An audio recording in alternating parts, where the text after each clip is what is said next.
Halo, assalamualaikum. Waalaikumsalam warahmatullahi wabarakatuh. Ini Mbak Aulia ya. Gini Mbak, ini kita Ya, mau ngobrol-ngobrol aja nih ya terkait eh, isu yang lagi santer ini kan akhir-akhir ini.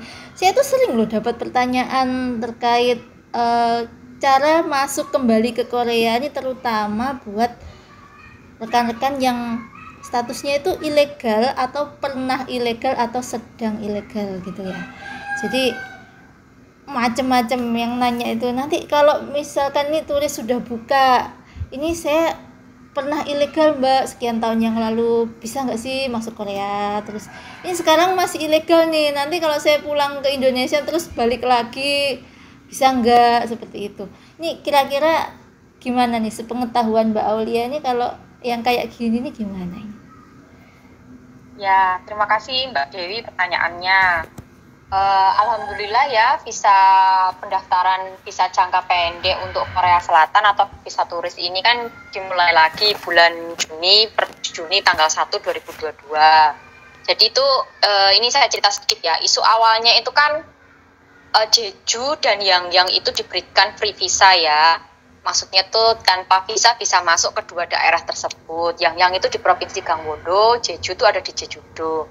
Sayangnya dua tempat ini itu tidak ada penerbangan langsung, yang artinya ya tetap bagi kita warga negara Indonesia yang memang masuk ke Korea itu masih menggunakan visa tidak bisa berkunjung ke sana tanpa visa seperti itu ya, karena tidak ada penerbangan langsung. Kalau dulu memang ada AirAsia, di mana AirAsia ini kita naik dari daerah manapun, misalkan Jakarta, Surabaya, kita tinggal transit Kuala Lumpur, nanti bisa langsung memilih turun ke Jeju. Nah, berhubung sekarang ini tidak ada penerbangan langsung, dan kalau semua penerbangan kan harus turun ke Incheon dulu.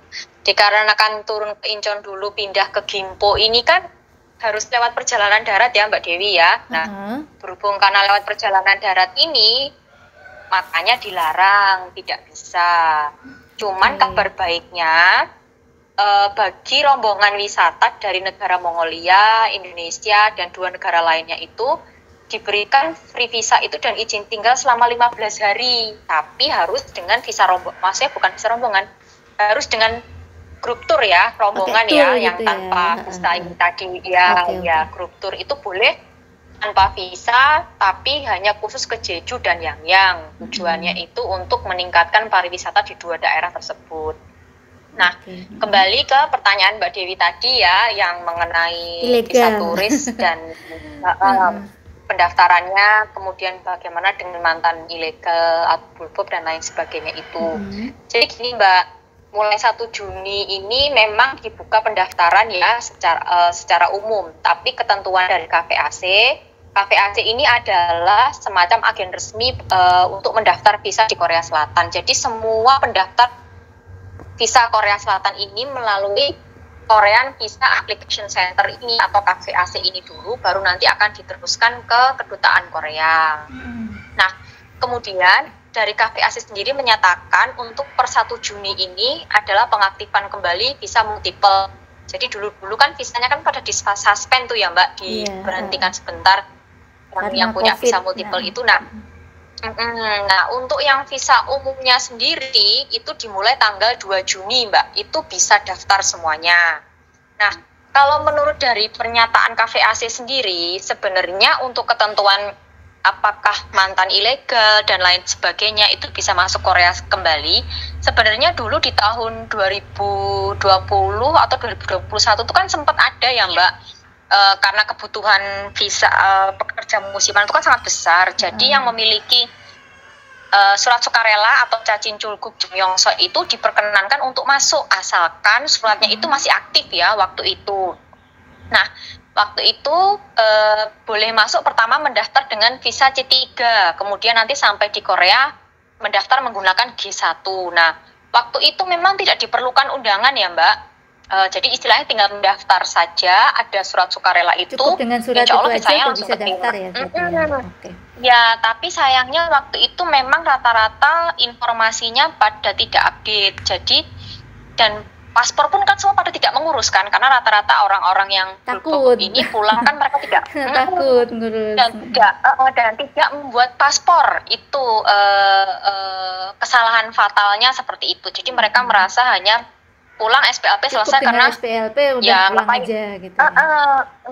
Kan ya ngapain lah bikin paspor, kan belum tahu bisa berangkat, nanti aja lah kalau sudah tahu bisa berangkat baru mengurus paspor. Nah akhirnya ketika waktu itu saya upload pernyataan dari Cafe AC ini berserta syarat-syaratnya waktu itu, dalam tanda kutip termasuk geger ya, banyak yang tanya-tanya ABCD gitu, tapi ternyata yang bisa berangkat itu hanya beberapa orang yang tanya-tanya ke saya itu ya waktu itu, karena memang orang-orang tersebut itu paspornya itu masih aktif ataupun dia segera mendaftar ya, mungkin dalam Allah alam ya, entah itu nembak paspor atau seperti apa. Kan ada ya Mbak yang bisa mengurus paspor tuh 2 hari atau 3 hari saja selesai gitu, dan mengurus visanya kan 14 hari seperti itu. Nah untuk saat ini regulasinya itu namanya, prosedurnya itu ada namanya pekerja musiman Mbak. Nah pekerja musiman ini diberikannya visa ya, sebenarnya visa E8 ini pun sendiri belum resmi ya Mbak untuk dibuka, tapi pertama-tama orangnya ini datang itu opsinya itu adalah melalui undangan dari kekerabatan pemegang visa F5 atau F6 gitu ya. Jadi memang harus diundang dulu. Jadi keluarganya pemegang visa F5 dan F6 ini datang ke pemerintah setempat menanyakan apakah ada lowongan. Nah ketika sudah ada lowongan, bisa mendaftarkan keluarganya ini ke pemerintah setempatnya itu nanti gitu. Nah sampai mana bisa mendaftar, maksudnya tuh hubungan kekeluargaannya itu. Jadi misalkan Mbak Dewi ini pemegang visa F6 misalkan ya, kemudian punya adik sepupu.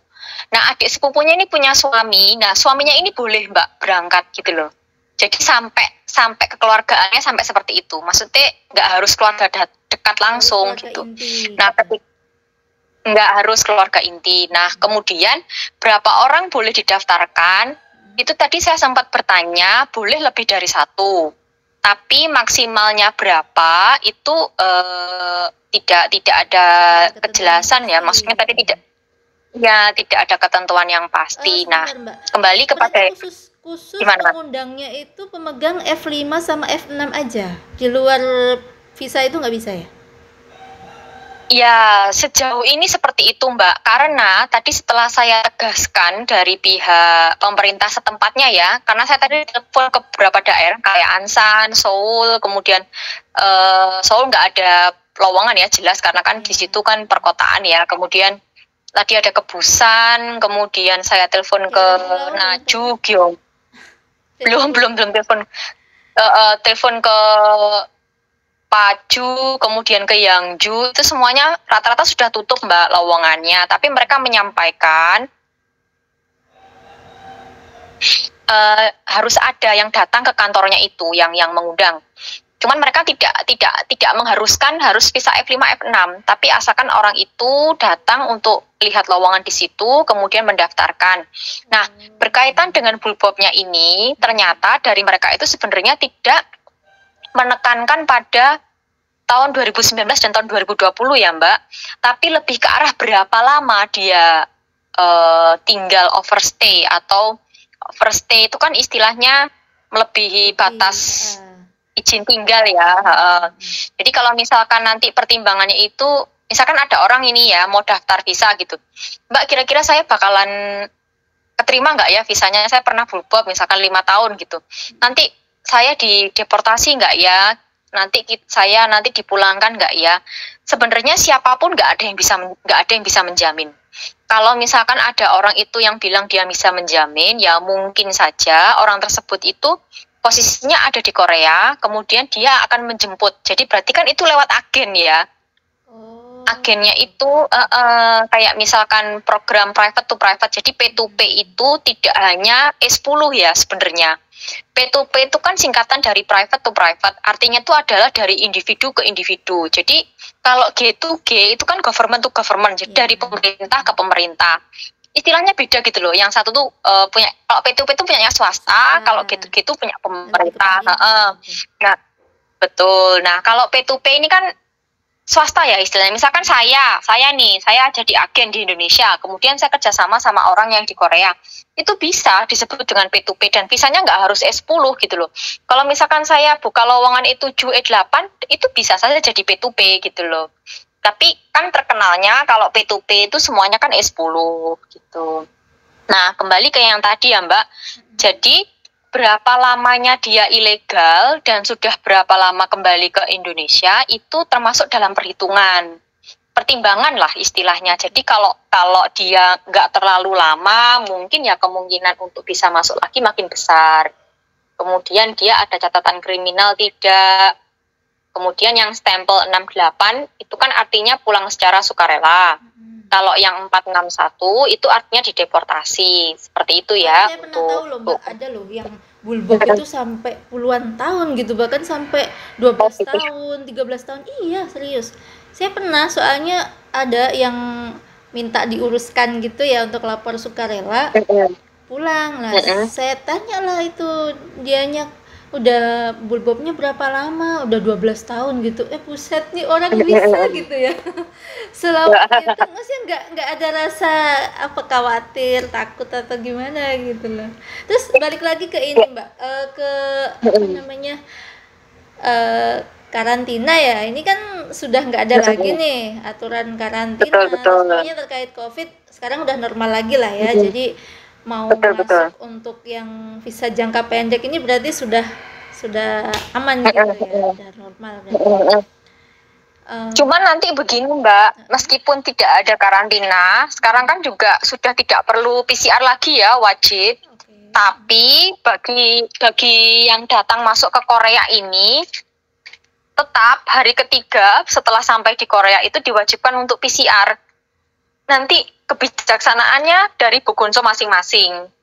Biasanya kalau misalkan PCR di Korea itu kan gratis ya, PCR di Korea itu kan gratis kalau ke Bugunso. Nah, karena ini kan masih belum berlaku ya untuk saat ini, nanti penerapannya seperti apa. Jadi kita untuk sampai sekarang juga belum tahu gitu loh, apakah nanti orang-orang yang jadi apakah nanti orang-orang ini yang visa turis ini ketika sampai di Korea mereka harus PCR dengan biaya sendiri atau seperti apa begitu. Kita masih belum tahu ya penerapannya bagaimana. Tapi kalau misalkan pun sampai di Korea itu diharuskan untuk PCR di hari ketiga, biayanya itu berkisar antara mulai dari 60.000 sampai dengan 180.000, tergantung di mana kita PCR-nya. Dan itu sebenarnya sih tidak ada batasan ya harusnya. Yang penting kan kita bisa menyantumkan hasil PCR negatif ke Bugunsonya seperti itu. Oke. Lalu gini Mbak, ini kan untuk ketentuan PCR ataupun antigen, ini kan sejauh ini kan kita masih ada persyaratan masuk ke Korea itu pakai QR code nih. Nah, QR code itu kan wajib menginput hasil PCR atau antigen begitu. Nah, ini apakah juga berlaku untuk visa turis?